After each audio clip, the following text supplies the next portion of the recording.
Revenge of Dr. X, from 1967, directed by Norman Earl Thompson. Dr. Bragan? Oh, I seem to be out of cigarettes. NASA scientist Dr. Bragan, a hilariously rage-filled one-note portrayal by James Craig, travels to Japan for a well-deserved holiday. Assisted by the beautiful Noriko Hanamura, Atsuko Rome, Bragan enjoys himself the usual way an American does in Japan, by hybridizing a Venus flytrap into a humanoid killing machine called Insectivorous. But like all humans, you're weak. I'll find a way. Mark my word, I'll find a way. You will become the most powerful thing on this universe. In between browbeating Noriko and taking agonizingly slow taxi rides, Bragan finds time to exsanguinate topless women in hospitals, scream nigh incoherently into storms, and shout non-sequiturs at passerby. When his creation escapes and begins a killing spree near an active volcano, will Bragan regain some measure of humanity by destroying Insectivorous, or will his selfish, monstrous nature prevail? This movie is a lot. Filmed in Japan with a majority Japanese cast, but an American director, led to a tonally and culturally inconsistent film, with all the hallmarks of bad B-movies. From flat acting to inappropriate music, this film has it all.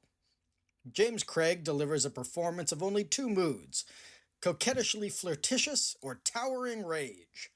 Atsuko Rome, or Rome, the ingenue of this picture, rattles off her English lines with no concern or understanding of inflection. Flattery will get you everywhere, Dr. Bragan. It was you who made all the arrangements. With the help of your friend in the American consulate, who sends you his best regards and hopes you will dine with him soon. And has zero chemistry with Craig. Add in some Japanese locations that stand in for NASA's Florida base and southern countryside, and the caliber of Caucasian actors, and you have a movie that could only have been made for peanuts in the 1960s. There are inordinately long driving sequences showcasing the Japanese countryside that are Manos the Hands of Fate levels of superfluous, with jangly organ grinder cowpoke music playing throughout. Speaking of the soundtrack, it runs the gamut from 1940s ice rink music to public domain synth versions of European classical music to shockingly racist Oriental music before settling into a bizarre mixture of all of them. The movie's continuing notoriety stems from the many confusing aspects of its creation, release, and availability.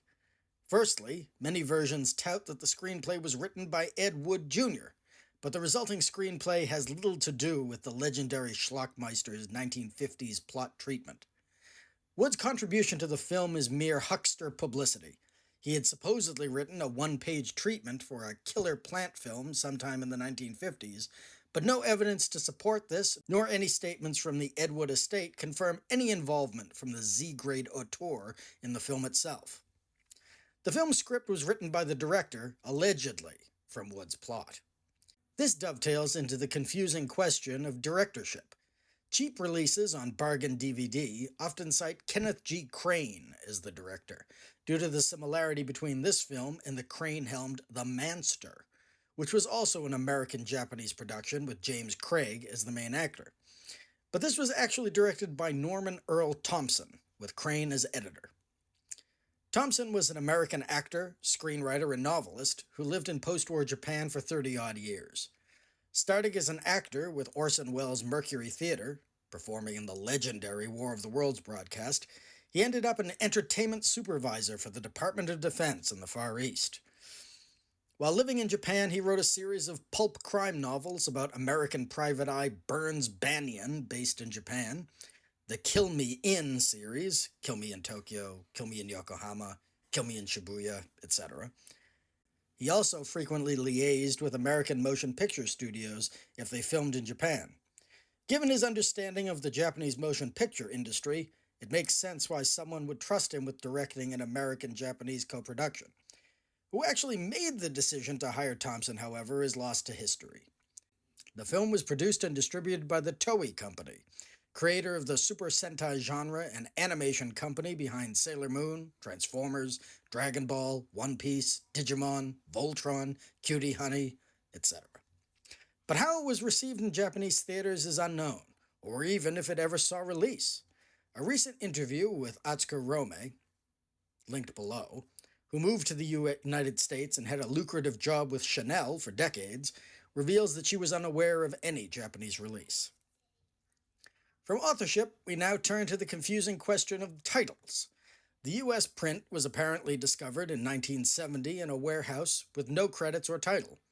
Whether it was Toei or some other distributor that slapped the credits for the Philippines movie The Mad Doctor of Blood Island on the film with the erroneous title The Revenge of Dr. X is a question that will probably never be answered, but that is how it is mostly known today. The film, shot in Japan under the title Akuma no Niwa, The Devil's Garden, was released in the US as Body of the Prey, released worldwide as Venus Flytrap and/or Devil Garden, then had various new titles slapped on when it went public domain VHS, The Revenge of Dr. X being the most prevalent. Michael J. Nelson, Bill Corbett, and Kevin Murphy of Mystery Science Theater 3000 fame released the film as The Revenge of Dr. X via their rifftrax video-on-demand service, and it's mighty funny, bringing a whole new generation of viewers to this weird, wacky, tacky, and insane quasi-American Japanese film. I give this film 1 out of 10 for the original version, 9 out of 10 to the rifftrax.